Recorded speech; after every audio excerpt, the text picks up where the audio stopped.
Malay शीतलम् सस्यश्यामला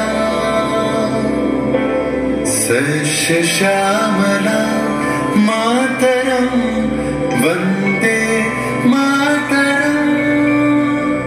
1908 সালের 11ই August কিংসফোর্ডে বন্দে মাতরম বলার দোষে যে বালককে বেত মারার হুকুম দিলেন ব্রিটিশ সরকার, তারই পক্ষে দাঁড়িয়ে ক্ষুদিরাম বসু ও প্রফুল্ল চাকি সাহেবের ফিটন গাড়ি লক্ষ্য করে বোমা চালালেন মুজফ্ফরপুরে।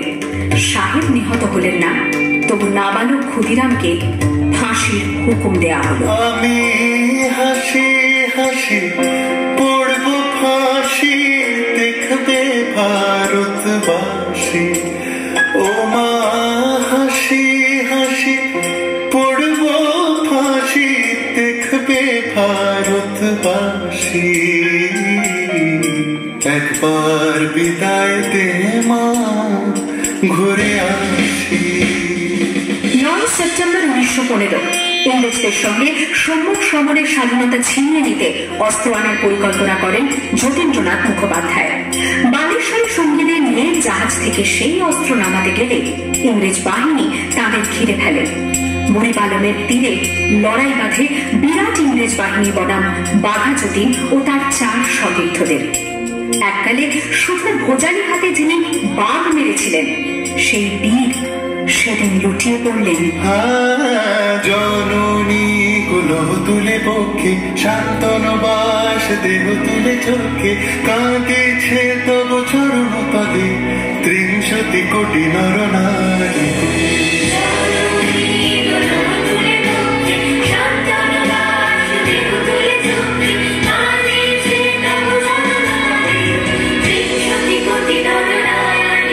যারা স্বর্গগত তারা এখনো জানে, স্বর্গের চেয়ে প্রিয় জন্মভূমি এসো স্বদেশ প্রতের মহাদীক্ষাল।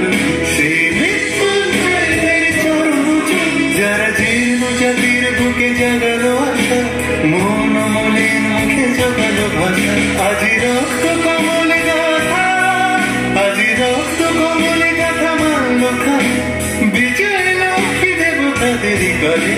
মুক্তির মন্দির সকাল তলি, কত প্রাণ মরিয়া লেখা আছে অশ্রু জলে, লেখা আছে অশ্রু জলে। 18 এপ্রিল 1918 মাস্টারদা সূর্য সেন ও তার 65 জন শিষ্য মিলে পরিকল্পনা করে চট্টগ্রামে ব্রিটিশ পুলিশের অস্ত্রাগার লুট করেন এবং তারপরে লুকিয়ে আশ্রয় নেন জালালাবাদ পাহাড়ে। এর 4 দিন পর ব্রিটিশ বাহিনী খুঁজে বার করে মাস্টারদা ও তার সঙ্গীদের। সেদিনের অস্তমিত সূর্য ছিল সূর্য সেনের রক্তে লাল।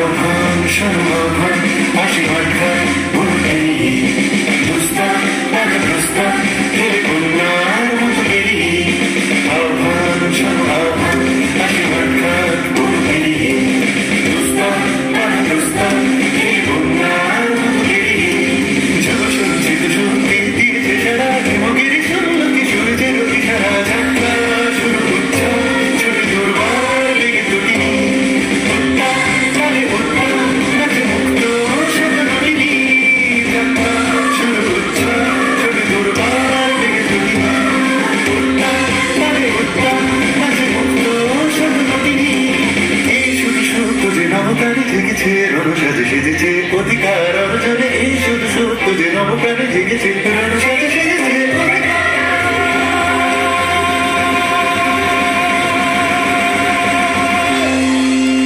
8 ডিসেম্বর 1930 বিনয় বসু, বাদল গুপ্ত, দীনেশ গুপ্ত সাহেবী পোশাকে ট্যাক্সি থেকে এসে নামলেন রাইটার্স বিল্ডিং এর সামনে।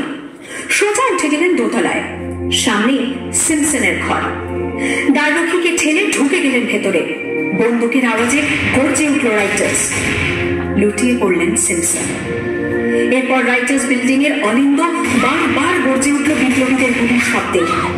তারপর টেগার্ড সাহেব তার বাহিনী নিয়ে ঘিরে ফেললেন বিনয়, বাদল, দীনেশকে।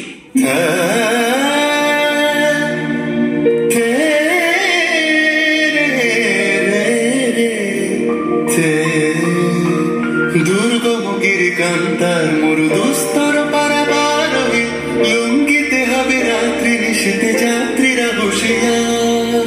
24শে সেপ্টেম্বর 1932 মাস্টারদা সূর্য সেনের মন্ত্রে দীক্ষিত প্রীতিলতা ওয়াদেদার 15 জন সশস্ত্র বিপ্লবীকে নিয়ে পাহাড়তলি ইউরোপিয়ান ক্লাব আক্রমণ করে আগুন ধরিয়ে দিলেন।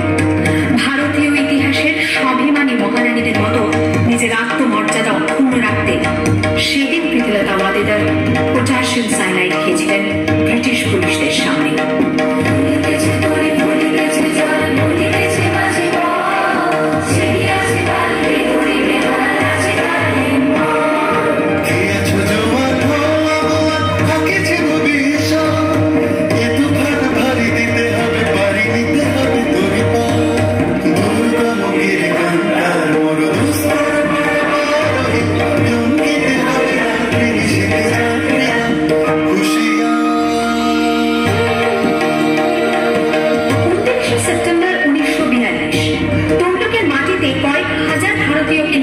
যিনি পুলিশ স্টেশন ঘেরাও করার লক্ষ্যে হেঁটেছিলেন, সেই সত্তরোর্ধ্ব মাতঙ্গিনী হাজরা পুলিশের নির্মম গুলিচালনা ও লাঠিচার্জ সত্ত্বেও তার হাতের পতাকাটি মাটিতে লুটোতে দেননি।